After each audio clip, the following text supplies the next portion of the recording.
ꯑꯩꯈꯣꯏꯒꯤ ꯂꯩꯔꯤꯕ ꯄ꯭ꯔꯦꯁꯤꯗꯦꯟꯠ ꯔꯨꯜꯒꯤ ꯂꯩꯉꯥꯛ ꯑꯁꯤ ꯂꯧꯊꯣꯛꯂꯕ ꯃꯇꯨꯡꯗ ꯑꯩꯈꯣꯏꯒꯤ ꯑꯅꯧꯕ ꯂꯩꯉꯥꯛ ꯑꯃ ꯁꯦꯝꯅꯕ ꯍꯥꯏꯕ ꯃꯤꯌꯥꯝꯒꯤ ꯑꯣꯏꯕ ꯚꯣꯏꯁ ꯀꯌꯥ ꯑꯃ ꯍꯟꯖꯤꯟ ꯍꯟꯖꯤꯟ ꯍꯥꯏꯔꯒ ꯂꯥꯛꯏ ꯑꯃꯗꯤ ꯂꯩꯔꯤꯕ MLA ꯁꯤꯡꯅꯁꯨ ꯁꯦꯟꯇꯔꯒꯤ ꯂꯤꯗꯔꯁꯤꯡ ꯎꯅꯅꯕ ꯀꯌꯥꯔꯛ ꯍꯟꯅ ꯆꯪꯗꯨꯅ ꯈꯣꯡꯊꯥꯡ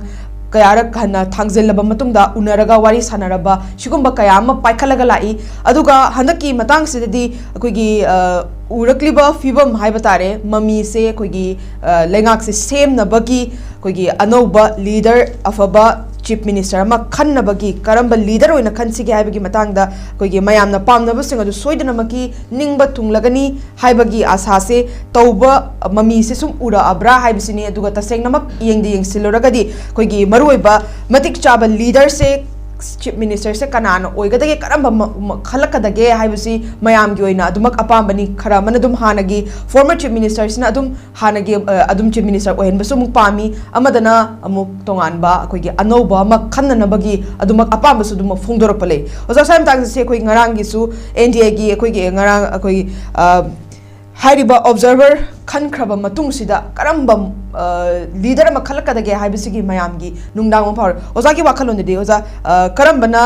ꯃꯇꯤꯛ ꯆꯥꯕ ꯂꯤꯗꯔ ꯑꯣꯏꯅ ꯈꯜꯍꯟꯅꯤꯡꯉꯤ ꯑꯗꯨꯒ ꯆꯦꯟꯒꯗꯕ ꯒꯨꯟ ꯍꯥꯏꯕ ꯇꯥꯔꯦ ꯑꯗꯨ ꯑꯣꯖꯥ ꯁ꯭ꯋꯥꯏ ꯃꯇꯥꯡꯗ ꯑꯣꯖꯥꯒꯤ ꯋꯥꯈꯜꯂꯣꯟꯗ ꯀꯃꯥꯏꯅ ꯊꯝꯕꯤꯅꯤ ꯑꯩꯈꯣꯏꯅ ꯂꯩꯔꯤꯁꯦ ꯑꯩꯈꯣꯏꯒꯤ ꯐꯦꯗꯔꯦꯜ ꯁꯤꯁꯇꯦꯝ ꯑꯣꯐ ꯒꯣꯚꯔꯟꯃꯦꯟꯠ ꯍꯥꯏꯇꯥꯔꯦꯀꯣ ꯑꯩꯈꯣꯏ ꯂꯩꯉꯥꯛꯆꯕꯁꯦ ꯏꯁꯥꯅ ꯂꯩꯉꯥꯛꯆꯕꯅꯤ ꯅꯝꯕꯔ 1 ꯏꯟꯗꯤꯌꯥꯒꯤ ꯀꯣꯟꯁꯇꯤꯇ꯭ꯌꯨꯁꯟꯒꯤ ꯃꯇꯨꯡ ꯏꯟꯅꯗꯤ ꯑꯩꯈꯣꯏ ꯌꯨꯅꯤꯌꯟꯒꯤ ꯇꯣꯉꯥꯟꯕ ꯃꯥꯒꯤ ꯂꯩꯔꯤꯕ ꯐꯦꯗꯔꯦꯜ ꯁꯤꯁꯇꯦꯝꯗ ꯌꯨꯅꯤꯌꯟꯒꯤ ꯀꯥꯎꯟꯁꯤꯜ ꯑꯣꯐ ꯃꯤꯅꯤꯁꯇꯔꯁ ꯂꯩꯔꯦꯀꯣ ꯄ꯭ꯔꯥꯏꯝ ꯃꯤꯅꯤꯁꯇꯔ ꯂꯩꯔꯦ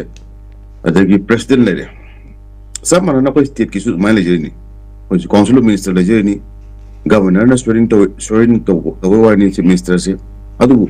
ꯁꯤꯁꯇꯦꯝꯗꯤ ꯀꯔꯝꯕ ꯁꯤꯁꯇꯦꯝꯅꯣ ꯍꯥꯏ ꯀꯥꯟꯗ ꯃꯤꯌꯥꯝꯅ ꯂꯩꯉꯥꯛꯆꯕ ꯏꯁꯥꯅ ꯂꯩꯉꯥꯛꯆꯕ ꯑꯗꯨꯒꯨꯝꯕ ꯁꯤꯁꯇꯦꯝ ꯑꯃꯅꯦꯕ ꯃꯥꯒꯤ ꯐꯦꯗꯔꯦꯜ ꯁꯤꯁꯇꯦꯝ ꯑꯣꯐ ꯒꯣꯚꯔꯟꯃꯦꯟꯠ ꯍꯥꯏꯇꯥꯔꯦꯀꯣ ꯑꯩꯈꯣꯏꯒꯤ ꯂꯩꯔꯤꯕ ꯏꯁꯥꯅ ꯂꯩꯉꯥꯛꯆꯕ ꯏꯁꯥꯒꯤ ꯃꯤꯍꯨꯠ ꯈꯟꯖꯕ ꯍꯥꯏꯕꯅꯤ ꯏꯟꯗꯤꯌꯥꯒꯤ ꯀꯣꯟꯁꯇꯤꯇ꯭ꯌꯨꯁꯟꯒꯤ ꯃꯈꯥꯗ ꯄꯤꯕ ꯉꯥꯛꯇꯅꯤ ꯗꯦꯜꯂꯤꯅ ꯑꯩꯈꯣꯏꯗ ꯅꯈꯣꯏ ꯃꯤꯍꯨꯠ ꯁꯤ ꯈꯜꯂꯣꯅ ꯍꯥꯏ ꯌꯥꯄꯣꯟꯇꯦ ꯃꯣꯏꯅ ꯅꯣꯏ ꯚꯣꯠ ꯇꯧꯕ ꯌꯥꯔꯣꯏ ꯍꯥꯏꯕꯁꯨ ꯌꯥꯄꯣꯟꯇꯦ ꯑꯗ ꯗꯦꯃꯣꯀ꯭ꯔꯦꯇꯤꯛ ꯐꯣꯔꯝ ꯑꯣꯐ ꯒꯣꯚꯔꯟꯃꯦꯟꯠꯁꯤꯗ ꯑꯩꯈꯣꯏꯒꯤ ꯗꯦꯃꯣꯀ꯭ꯔꯦꯁꯤꯒꯤ ꯋꯥꯍꯟꯊꯣꯛꯁꯤ ꯂꯩꯅꯅꯕ ꯍꯥꯏꯕ ꯇꯥꯔꯒꯗꯤ ꯑꯩꯈꯣꯏ ꯏꯁꯥꯅ ꯏꯁꯥꯕꯨ ꯂꯩꯉꯥꯛꯆꯧ ꯑꯣꯏꯅ ꯍꯥꯏꯕꯅꯤ ꯑꯩꯈꯣꯏꯒꯤ ꯃꯤꯍꯨꯠ ꯈꯟꯖꯔꯀꯥꯟꯁꯤꯗ ꯑꯗꯨꯒꯤ ꯃꯤꯍꯨꯠꯁꯤꯡꯗꯨꯅ ꯑꯩꯈꯣꯏꯅ ꯈꯜꯂꯤꯁꯦ ꯍꯥꯟꯅ ꯈꯜ ꯂꯩ ꯍꯥꯟꯅ ꯒꯣꯚꯔꯟꯃꯦꯟꯠꯁꯨ ꯂꯩ ꯃꯔꯛꯁꯤꯗ ꯊꯣꯛꯏꯕ ꯑꯩꯈꯣꯏꯒꯤ ꯑꯆꯧꯕ ꯄꯥꯝꯗ꯭ꯔꯕ ꯊꯧꯑꯣꯡ ꯃꯌꯥꯝꯁꯤꯅ ꯑꯩꯈꯣꯏꯒꯤ ꯄ꯭ꯔꯦꯁꯤꯗꯦꯟꯠ ꯔꯨꯜ ꯏꯝꯄꯣꯖ ꯇꯧꯔꯦ ꯑꯗꯨꯕꯨ ꯌꯥꯝꯅ ꯀꯣꯟꯁꯇꯤꯇ꯭ꯌꯨꯁꯟꯒꯤ ꯃꯈꯥꯗ ꯇꯧꯔꯤꯕ꯭ꯔꯥ ꯍꯥꯏꯕ ꯇꯥꯔꯒꯗꯤ ꯁꯁꯄꯦꯟꯗꯦꯗ ꯑꯦꯅꯤꯃꯦꯁꯟ ꯆꯍꯤ ꯑꯃ ꯊꯝꯕ ꯍꯥꯏꯕ ꯀꯥꯏꯁꯤꯗꯤ ꯌꯥꯝꯅ ꯑꯩꯈꯣꯏꯒꯤ ꯃꯥꯒꯤ ꯇꯨꯡ ꯍꯜꯂꯒ ꯌꯦꯡꯉꯨꯀꯥꯟꯗ ꯃꯃꯥꯡꯗ ꯄ꯭ꯔꯦꯁꯤꯗꯦꯟꯠ ꯀꯌꯥ ꯂꯩꯇꯕ ꯍꯥꯏꯇꯥꯔꯦ ꯑꯗꯨꯅ ꯁꯁꯄꯦꯟꯗꯦꯗ ꯑꯦꯅꯤꯃꯦꯁꯟꯁꯤꯅ ꯀꯔꯤꯅꯣ ꯗꯥꯏꯔꯦꯛ ꯒꯣꯚꯔꯟꯃꯦꯟꯠ ꯑꯩꯈꯣꯏꯒꯤ ꯁ꯭ꯀ꯭ꯔꯦꯞ ꯇꯧꯔꯀꯥꯟꯗ ꯑꯦꯁꯦꯝꯕ꯭ꯂꯤ ꯁ꯭ꯀ꯭ꯔꯦꯞ ꯇꯧꯕꯁꯤꯅ ꯀꯩꯅꯣ ꯍꯥꯏꯕꯒꯤ ꯄꯣꯠꯁꯦ ꯃꯅꯤꯄꯨꯔꯗꯗꯤ ꯇꯧꯔꯤꯕ ꯑꯩꯈꯣꯏꯒꯤ ꯊꯥꯡꯉꯛꯏꯕ ꯒꯣꯚꯔꯟꯃꯦꯟꯠꯀꯤ ꯈꯣꯡꯊꯥꯡꯁꯤꯗꯤ ꯌꯥꯝꯅ ꯑꯩꯈꯣꯏꯅ ꯑꯃꯨꯛꯇ ꯎꯗ꯭ꯔꯤꯕ ꯑꯃꯨꯛꯇ ꯂꯩꯇ꯭ꯔꯤꯕ ꯑꯗꯨꯒꯨꯝꯕ ꯈꯣꯡꯊꯥꯡ ꯑꯃꯅꯤ ꯑꯗꯨꯕꯨ PR ꯂꯩꯔꯦ ꯍꯥꯏꯔꯒꯁꯨ ꯑꯩꯈꯣꯏꯒꯤ ꯁ꯭ꯄꯤꯀꯔ ꯑꯃꯗꯤ ꯍꯥꯎꯁꯁꯦ ꯍꯤꯡꯅ ꯊꯝꯍꯟꯕ ꯍꯥꯏꯇꯥꯔꯦ ꯁꯁꯄꯦꯟꯗꯦꯗ ꯑꯦꯅꯤꯃꯦꯁꯟꯗ ꯁꯤꯒꯤꯁꯦ ꯁꯁꯄꯦꯟꯗꯦꯗ ꯑꯦꯅꯤꯃꯦꯁꯟ ꯀꯥꯏꯁꯤꯗꯤ ꯇꯁꯦꯡꯅ ꯍꯥꯏ ꯀꯥꯟꯗꯗꯤ ꯁꯔꯀꯥꯔ ꯁꯦꯝꯕ ꯉꯝꯗꯕ ꯃꯥꯒꯤ ꯏꯟꯇꯔꯅꯦꯜ ꯑꯣꯏꯕ ꯏꯁꯨꯁ ꯈꯔ ꯂꯩꯔꯀꯥꯟꯁꯤꯗ ꯃꯇꯝ ꯈꯔ ꯄꯤꯔꯀꯥꯟꯗ ꯅꯣꯏ ꯃꯁꯦꯟ ꯆꯨꯡꯃꯤꯟꯅꯔꯣ ꯑꯗꯨꯒ ꯂꯩꯉꯥꯛ ꯑꯃ ꯁꯦꯝꯃꯣ ꯀꯥꯏꯅ ꯇꯧꯒꯗꯧꯕ ꯑꯗꯨꯒꯨꯝꯕ ꯃꯈꯜ ꯑꯃꯒꯤ ꯑꯦꯟꯐꯣꯔꯁꯃꯦꯟꯅꯤ ꯒꯤꯚꯟ ꯕꯥꯏ ꯗ ꯏꯟꯗꯤꯌꯟ ꯀꯣꯟꯁꯇꯤꯇ꯭ꯌꯨꯁꯟ ꯑꯗꯨꯕꯨ ꯂꯥꯏꯕꯛ ꯊꯤꯕꯗꯤ ꯑꯩꯈꯣꯏꯒꯤ ꯃꯅꯤꯄꯨꯔꯗꯗꯤ ꯀꯣꯟꯁꯇꯤꯇ꯭ꯌꯨꯁꯟꯁꯦ ꯂꯩꯔꯤꯕ ꯂꯩꯇ꯭ꯔꯤꯕ ꯍꯥꯏꯗꯤ ꯀꯣꯏꯁꯟꯗꯤ ꯋꯥꯏ ꯑꯩꯈꯣꯏ ꯍꯧꯖꯤꯛꯐꯥꯎꯒꯤ ꯑꯣꯏꯅꯗꯤ ꯁꯨꯝ ꯌꯦꯡꯕ ꯀꯥꯟꯗꯗꯤ ꯂꯩꯇꯦ ꯃꯔꯝꯗꯤ ꯑꯩꯈꯣꯏꯅ ꯈꯟꯒꯗꯧꯕ ꯃꯤꯍꯨꯠꯁꯤꯡꯗꯨ ꯈꯟꯈ꯭ꯔꯦꯕ ꯑꯩꯈꯣꯏꯒꯤ MLAꯁꯤꯡ ꯈꯟꯈ꯭ꯔꯦꯕ ꯒꯚꯔꯟꯃꯦꯟꯠꯇꯨ ꯐꯣꯔꯝ ꯇꯧꯈ꯭ꯔꯕꯅꯤ ꯑꯗꯨ ꯑꯣꯏꯇꯥꯔꯒꯗꯤ ꯃꯅꯤꯄꯨꯔ ꯒꯚꯔꯟꯃꯦꯟꯠ ꯂꯩꯔꯝꯗꯕ꯭ꯔꯥ ꯂꯩ ꯃꯔꯛꯁꯤꯗ ꯑꯃꯨꯛ ꯑꯩꯈꯣꯏꯒꯤ ꯀꯃꯥ ꯑꯃ ꯂꯩꯔꯨꯔꯦ ꯀꯃꯥꯁꯤ ꯆꯍꯤ ꯑꯃ ꯌꯧꯔꯛꯇꯣꯔꯀꯥꯟꯁꯤꯗ ꯑꯩꯈꯣꯏꯒꯤ ꯐꯨꯜ ꯁ꯭ꯇꯣꯞ ꯑꯣꯜꯂꯛ ꯇꯥꯔꯒꯗꯤ ꯕꯦꯔꯥ ꯂꯩꯅꯤ ꯍꯥꯏꯕꯒꯤ BJPꯒꯤ ꯃꯈꯣꯏꯒꯤ ꯃꯀꯣꯛ ꯊꯣꯡꯕꯁꯤꯡꯁꯨ ꯈꯟꯅꯔꯤꯕꯅꯤ ꯃꯁꯤ ꯗꯥꯏꯔꯦꯛ ꯑꯗꯨꯝ PR ꯊꯝꯖꯤꯟꯕꯅ ꯐꯗꯣꯔꯤꯕ꯭ꯔꯥ ꯅꯠꯇ꯭ꯔꯒ ꯑꯩꯈꯣꯏꯒꯤ ꯃꯦꯖꯣꯔꯤꯇꯤ ꯑꯩꯈꯣꯏꯗꯤ BJPꯅ ꯑꯩꯈꯣꯏꯒꯤ ꯃꯦꯖꯣꯔꯤꯇꯤ ꯐꯪꯉꯤꯕ ꯑꯗꯨꯒꯨꯝꯕ ꯑꯩꯈꯣꯏꯒꯤ ꯁ꯭ꯇꯦꯠ ꯑꯃꯗ ꯑꯃꯨꯛ direct PR ang tamin ba siti kamain tawni haba si mogi phabana kaino phattabana kaino habse khana namoni at sahi di phag tormina tang tahom do chhara phag tormina hai ba keno koina kari haijaba tare strategy mi yarak pani karam strategy no haba kana yes hanan leriba hoi government BJP government to amuk hanamu reinstate to haibani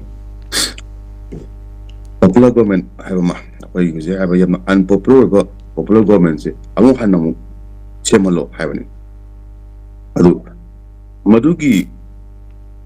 kunung sabudi BJP ki MLA sina han loi leibu atane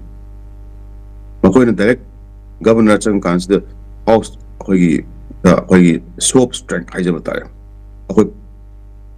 tawtu kari utsage ana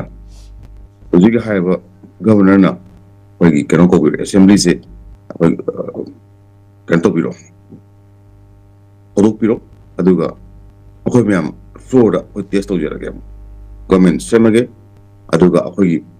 lusungba go chief minister wagera mo wagera hoi ma te kana kan to ge haiba se ngam da bugi na trawa manung da leiba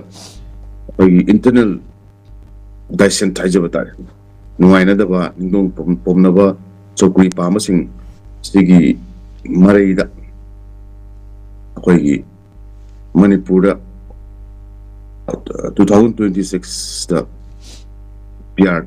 2025 da president rule thamaini aduna haibdi akoina khanriba leaders singo yam dikchari ge hawana madam da akoida dim koida nahan akoida bot hadara kana akoise govern to biro under the constitution akoida and right to life liberty truth justice kind akoigi constitution da phangi myam mi koi mta phangni haije phangan biro na koi india gi electoral systems da vote hadara kan jida miyamna apama mi to khan gravne adi mi to amu hana khallo haibudi khan dori bra no khan grev khalla matung da ne huji mokoi jlok thora kan jida amu hanna noi ma tagi amu chief minister amadi cabinet minister speaker si miyam jam hana khan dori adu taragadi huji gi hariba national general secretary tarun aibun pasigi magi manipur da observer na hapaisi hayeng la kanda sidai sida tang mari da halak pogera or sam mangal halak pogera nasi di ada delhi da leaders myam duga tanana kanda kari no tawya ba chief minister na kara kana no obiya ba dagi cabinet minister na kana pibiya ba ukidna kya pige dage naga sing na kya pige nei minority kya pini pi da yadav matane adu tari mayam na speculate to na mate ma tagi kana na chief minister or pe yai have the wari ni hana gi lewe incumbent chief minister amu khalak pai wari di lekre pensum tawa kanda ano wo chief minister amudi urani ano wo chief minister se kana or do no have the wari ni maming khar tare adu ngasai yam phajam de hangbigi politician namagi magi magun ji kaino leon to magun ji kaino learning lecture no koi khan grabane loina mo politika dar keno wagera MLA wagera or sin karwar gi MLA wagera or koi leina myam khana ba bai ya haina ro myam adun MLA wagera adagi koi doza thawar je mo je CB to word je adu magi basic keno di magi duty to the state, duty to the people. Aduga magi assembly constituency is a chocolate pa adagi nuai hanba yaga kitang policy myam India government pi policy myam se mai phukau da hap da bida koi khara budi hap of kasu kaide adu lon mukti hapsin digino hap kara su phamum thok mi sing da kara di magi chak thung du phangan bi hap adagi MLA gi mathau je koi gi koilas thaba yaw do na te cheng yin do na te aduna manipur di koi gi MLA na lambi kolas thabide haibugumba adagi cheng yanbiri haibugumba igi wakhalo nomdi le adu MLA duna cheng karwa to bu yoribra natraga MLA duna oi magi diga haiba kolas thabdu magi so yawdi haina nindon pomibra manungi wari me amale be koina kam khangdaba adu oi masu miyam da sen taptan thadar kan sida mi miyam kar leiraga kajari habidi sel ka ting kan sida yam ting mate assembly constitution ni matungina karor ka ting mano habdu di miyam na photo dum panal kana khangbiramuni manam di yeleba sel lu kya yela ke habdu lupa sama yela pra lisingam yela pra lisingani yela pra manga yela pra tara yela pra adu matungina miyam na su mai magi soiru yo tokjara kanda lengak padu khanja gi ne haitale ngasai gi hoigi JCB driver वगैरह ना तगा कनो वगैरह मो वगैरह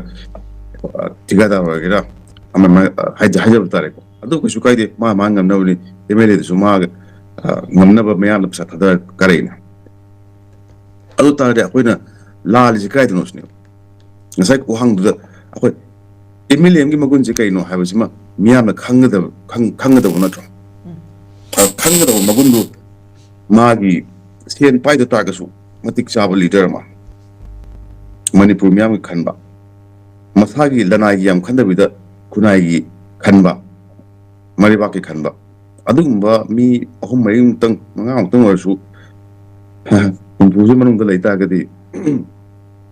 yamna Manipur se anoba mayolam chalojar hujik lai di old school